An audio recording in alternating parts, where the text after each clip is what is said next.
ಕಾಶಿ ಯಾತ್ರೆಗೂ ಹೊರಟಾಯ್ತು ಕಣೋ. ನಂಗೆ ಯಾಕೋ ಹೆದರಿಕೆ ಆಗ್ತಾ ಇದೆ. ಮದುವೆ ಆಗ್ಬೇಡ ಅಂತ ನೀವೇ ತಾನೇ ಹೇಳಿದ್ದು. ಸಿಟ್ಟಿನ ಭರದಲ್ಲಿ ಹಾಗೆ ಹೇಳ್ದೆ ಕಣೋ. ಈಗ ಮದುವೆ ಶಾಸ್ತ್ರ ಎಲ್ಲ ಶುರುವಾದ್ಮೇಲೆ ಮದುವೆದಲ್ಲಿ ಹೇಗೋ ಹೋಗೋದು. ನೀನು ಮೊದಲೇ ಬೇಡ ಅನ್ಬೇಕಾಗಿತ್ತು.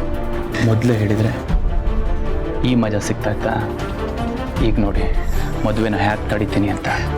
ಬಂದಿ ಕಣೋ, ಆ ಹುಡುಗಿ ನನ್ನ ಸೋದ್ರು ಸೊಸೆ, ನೀನು ನಂಗೆ ಬೇಕಾಗಿರೋನು ಅಲ್ಲ ಕಣೋ. ಇದೆಲ್ಲ ಆಗ್ಬಿಟ್ರೆ ನಮ್ಮ ಅತ್ತಿಗೆಗೆ ಎದೆ ಹೊಡೆದು ಹೋಗುತ್ತೆ. ಆ ಹುಡುಗಿ ಭಾಳ ಹಾಳಾಗೋಗುತ್ತೆ. ಅದೆಲ್ಲದಕ್ಕಿಂತ ಮುಖ್ಯವಾಗಿ ನರಸಿಂಹಂಗೆ ಅವಮಾನ ಆಗುತ್ತೆ. ನನಗೆ ಬೇಕಾಗಿತ್ತು ಅದೇ. ನೀನು ಯಾರಿಗೋ ಪೆಟ್ಟು ಕೊಡ್ತಾ ಇದೆಯಾ? ಇನ್ಯಾರಿಗೂ ನೋವಾಗ್ತಾ ಇದೆ. ಬೇಡ ಕಣೋ ಶಂಕರು, ಬೇಡ. ಇಲ್ಲ ನಗತ್ತೆ, ನಾನು ಇಟ್ಟೆ ಜನ ಹಿಂದಕ್ಕೆ ತೆಗಿಯಲ್ಲ. ನಡೀರಿ ಕಾಶಿ ಯಾತ್ರೆಗೆ ಹೊತ್ತಾಯ್ತು, ಹೋಗೋಣ.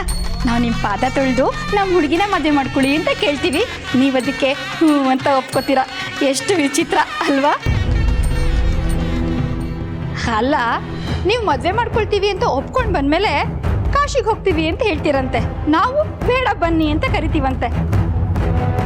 ಇದೆಲ್ಲ ಆಟ ನಗ್ನಗ್ತಾ ಮಾಡಬೇಕು. ಅದನ್ನ ಬಿಟ್ಟು ಇದೆಲ್ಲ ದೊಡ್ಡ ಶಾಸ್ತ್ರ ತಲೆ ಮೇಲೆ ಬಿದ್ದಿದೆ ಅನ್ನೋ ಹಾಗೆ ಆಡ್ತೀವಿ ಅಲ್ವೇನಾಗತ್ತೆ? ಏನೋ ಕಾಣೆಮ್ಮ.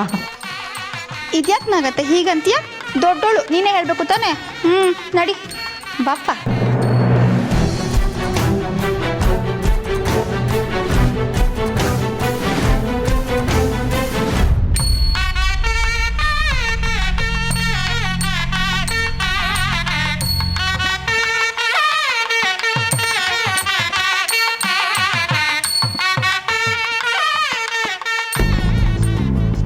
ಯಾಕ್ರಿ ಆತಂಕದಲ್ಲಿದ್ದೀರಾ?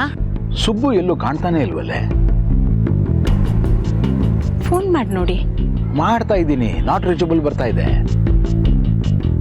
ಇನ್ನೊಂದ್ಸಲ ಟ್ರೈ ಮಾಡಿ. The number you're trying to reach is switched off. Switch off. ಮನೆ ಅಂದಮೇಲೆ 108 ಕೆಲಸ ಇರುತ್ತೆ. ಯಾವುದೋ ಕೆಲಸದ ಮೇಲೆ ಹೋಗಿರ್ತಾನೆ, ಬರ್ತಾನೆ ಬಿಡಿ. ಅಕ್ಕನ ಮದುವೆಗಿಂತ ಇಂಪಾರ್ಟೆಂಟ್ ಈ ಎಲ್ಲ ಕೆಲಸಗಳು. ನನಗೆ ಅವನೇನಾದರೂ ಹೆಚ್ಚು ಕಮ್ಮಿ ಮಾಡ್ಕೊಂಡಿದ್ದಾನ ಅಂತ ಅನುಮಾನ.